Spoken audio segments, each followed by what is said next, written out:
This is what's inside, guys. See that? Oh.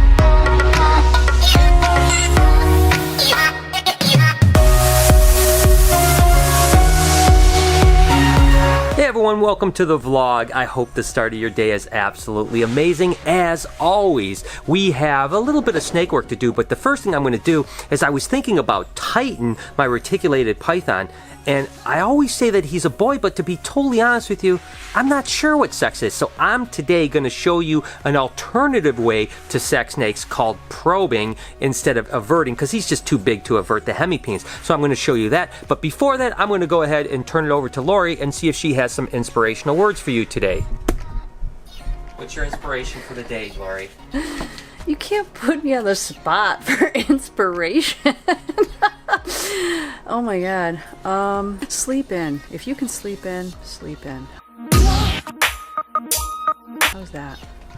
Okay, Lori, that's great. That's there's your inspiration, people. Sleep in. Sleep your day away. That is absolutely what you should do. Regardless, guys, I hope you have an amazing day. Let's get this day started. Okay, so what we're going to do is show you the other way of sexing a snake. We showed you the averting hemipene way. Well, probes are the other way to do it, and I'll kind of walk you through it. But basically what happens is that males have a longer tail because they have what they call a hemipene pocket. That's where those sex organs, the hemipenes, actually retract into the tail. In actuality, when you probe, a male will go deeper than a female. In that cloacal region, a female will just have really small little pockets in there, and it only goes about 2 to 3 subcaudal scales, and that's the scales that are on this side of the vent, right? And a male will bury it like maybe 10, 12, 15 scales. So what you do is you take these guys here, which are surgical probes right here. These are stainless steel surgical probes, and of course you have the various sizes, so you pick the right size for the particular snake. And we're going to go ahead and sex Titan, and again, I'm going to show you the other way. We're going to find out if Titan is a boy or if Titan is a girl. What would Titan be called if it was a girl? Titina! No, I like Titan. It'd still be Titan? Titan can be a girl? I vote Titan. Titan can be a girl. What do you guys think? Titina or Titan? If it's well, let's see if it's a girl first. And I'm going to let Kelsey pull Titino out. Look at that beautiful girl boy. It thing. Come on, sweetie. Whoop. Whoop. Hello. Whoop. Somebody's cranky. Oh, he's gonna love this. I can tell you that much. He or she is gonna. Oh, why in the heck? I thought this thing was tame. You guys lied to me. He knows. So what I'm going to do is show you again. This is the vent right here, and the hemipene pockets would be right down here, right? So if it's a male, it's going to go, see these scales? These are called subcaudal scales. So 1, 2, 3. You know, a female's only going to go about 3, maybe 4 at the very, very most. Sometimes only 1 or 2. But a male is going to go all the way down here, right down to probably 9, 10, 11, 12 scales. And basically they have 2 hemipene pockets, 1 on each side. So all I have to do is just really gently hold back like this. And again, this is the appropriate size probe, and I just want to find that hemipene pocket, and I want to go in like this. And you want to do it very gently because you don't want to go too deep. Oh, you see that? See how far it buried? See that? Guess what? Titan is a boy! Yay, it's a boy! So Titan is a boy. And we were just discussing, Andrea, Kelsey, and myself were just discussing if we'll ever breed Titan. And you guys know I don't typically really breed big snakes, but we have thought about we may give a go. If we can get Titan up to size, we may go ahead and throw him in with Lucy, because remember last year Lucy produced a clutch of eggs on her own. So this year, maybe we will try to breed it. He's a little guy yet, but I think if we can get another foot or 2 on him, he'll be big enough to breed. I've seen, 18-foot females get bred by little tiny males like this. So Titan, we'll try to give him a shot at breeding. So let me know down in the comments if you guys want to see us breed 1 clutch of retics. Just at least get 1 clutch from Titan, and that would be an absolutely beauty, huh? So, okay, there it is. Titan is a boy. Okay, guys, we are going to pull a couple ball python clutches with the ball python master, Kelsey. So what do we have today? We have a pinstripe by a scaleless head clutch, and we have a albino clutch. All right, this looks like a nice clutch right here. She's really looking good. See, oh, there's some slugs. No. Oh no. That's horrible. Oh no. Yeah, definitely not the best of clutch. That's a big old clutch of eggs too. Look at how many eggs there are. There's 2, 4, 6, 8 slugs and 5 good eggs.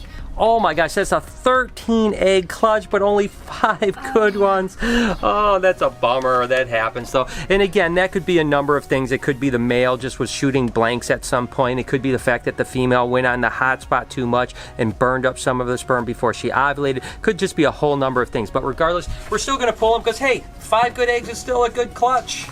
You still got to be happy with what we get. Remember guys, it's always a glass half full type of situation, although in this case, certainly leaning more towards the glass half empty. But no, that's okay, because listen, you know, if you think about it this way, how do we know that 5 eggs and 8 slugs is a bad thing? Let's say we got 13 good eggs and we only produce 1 or 2 scaleless head pinstripes. Maybe all 5 of these eggs are going to be scaleless head pinstripes, which means that our odds would actually be better than if they were all fertile, right? I mean, is that a way to look at it? We don't know if it's a good thing or a bad thing because you have no idea what might have happened. So you might as well just take the good with the bad and say, hey, we got 5 good eggs, pinstripe to scaleless head. So let's fingers crossed this next clutch is a little bit better as far as its odds. But hey, like I said, it's just part of breeding snakes. There's ups and downs and you take the good with the bad. So all right, moving on. Dun dun dun. Oh, come on, please. Be good. Oh, there it is. That looks like a good clutch. Oh, there's one little blood over here. Oh. That's okay though. That's not bad. That's still good.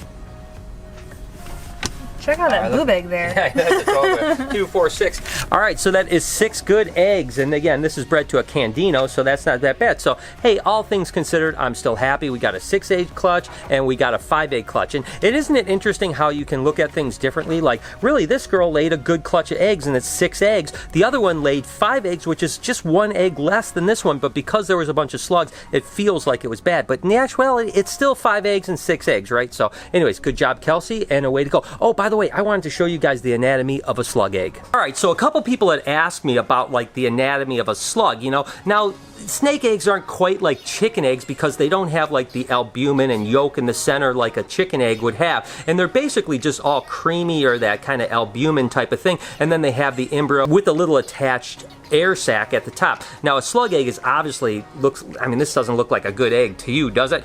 It's obviously never white. It's and by the way, you can have infertile eggs that look 100% fertile and they just don't have an embryo on them. And sometimes they'll go, you know, snake eggs hatch at about 60 days. And sometimes those infertile eggs that look completely fertile will go 50, 55 days into incubation and you think you're gonna have a baby and then the rest of the clutch hatches and this one doesn't hatch and you cut it open and there's nothing inside of it. So it can be frustrating. But when you have an actual infertile egg like this that is squishy, it obviously looks oblong. It just doesn't look good. But people want to know what's inside, and actually, believe it or not, there was a time when I ate one of these. The gooiness. Look at that.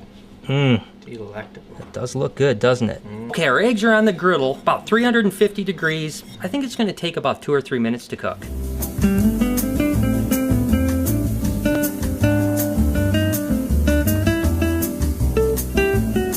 Well, certainly the first thing we're noticing here is that it's very solid, very firm. The texture is more rubbery than a chicken egg.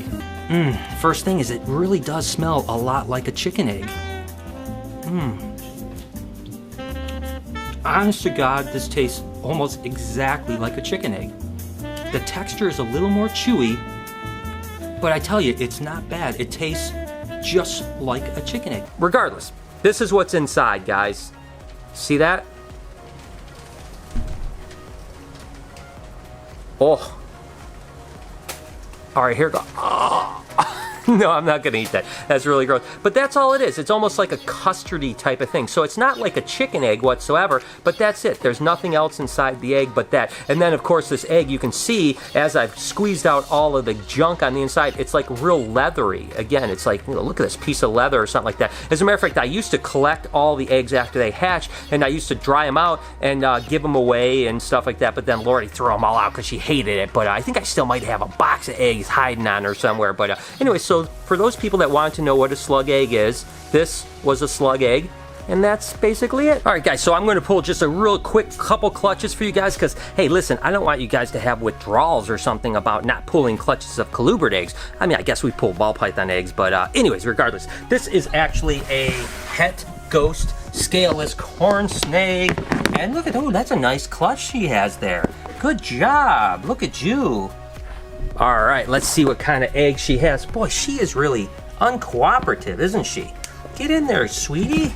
All right, thank you. This is the clutch that we have here. We have 2, 4, 6, 8, 9. 9 good eggs, not bad at all. 100% fertile, really good. Now I do want to pull one more clutch that's a little bit special to me. It's the first clutch that I'm going to pull this year that I'm going to show you guys of this particular species. So this is a species of snake that I've been absolutely obsessed with since I was a teenager, and everyone always asked me to talk more about them. So this is a perfect opportunity. I can talk about them and I can pull a clutch and teach you guys a little bit about it. And of course, that would be the western hognose snake. And take a look at these here. It's not a big clutch of eggs by any stretch, but let me show you why these are a little bit different than the other colubrid clutches that I pull. First off, this is what laid right here. This happens to be an anaconda western hognose snake. And the western hognose snakes just have such amazing personalities. They're so cute with that little pug nose, and they're just amazing animals. They're a little bit weird to breed compared to, say, a corn snake or a king snake. The fertility sometimes can be up and down. Sometimes females can eat their eggs after they lay them. I mean, I've had times where I've had a female where I'm like, oh my gosh, she has 7 or 8 eggs out, and then I go back and there's only 2 eggs left. So you have to be careful breeding them, but when you do have success, they're amazing animals. And again, the western hognose are typically rodent eaters, whereas the eastern hognose are typically toad eaters. That's why you don't see more eastern hognose really on the pet tray. They don't really make the best option for a pet snake. Now, this is one of the things that's different about the way I do incubation for the western hognose. So of course I use peat moss instead of vermiculite or hatchite, because I think that the higher acidity level really knocks down the fungal issue, because western hognose eggs are actually much thinner than, say, a corn snake or a king snake, so they can fungus a lot easier. So let's just go ahead and take a look and see what we have here as far as clutches go. And like I said, their eggs are much different. And look at the difference in size. This egg compared to that egg compared to that egg. I mean, how crazy is that? That girl laid that egg, all these eggs. But anyways, there's 2, 4, 6 fertile eggs here. But what you do with these guys, at least what I always do, is I always candle them, because they have a really big tendency to kind of flip those eggs all around. But I'm just going to go ahead and put these in here, and then I'll take them into a dark room and kind of candle them.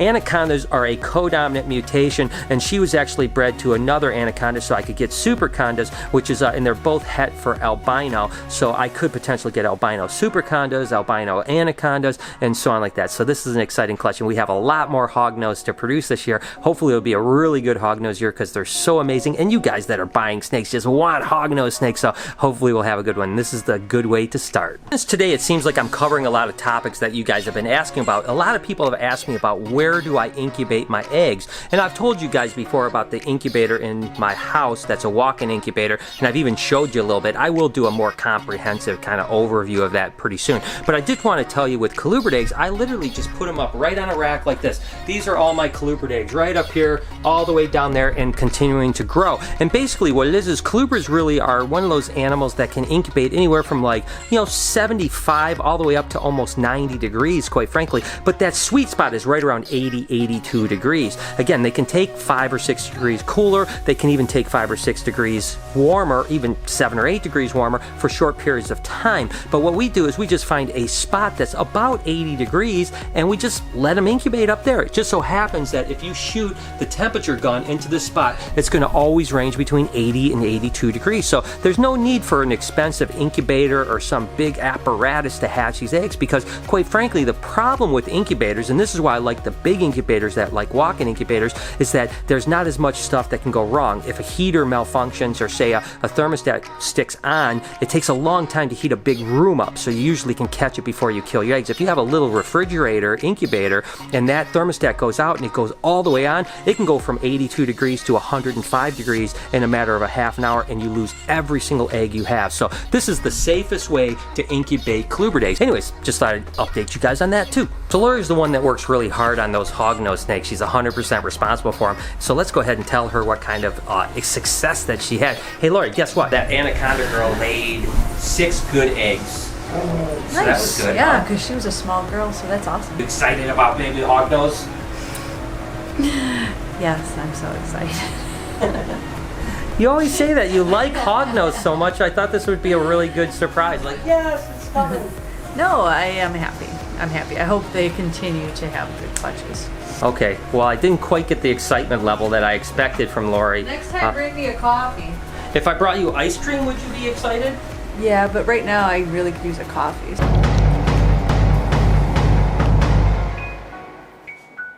Morning!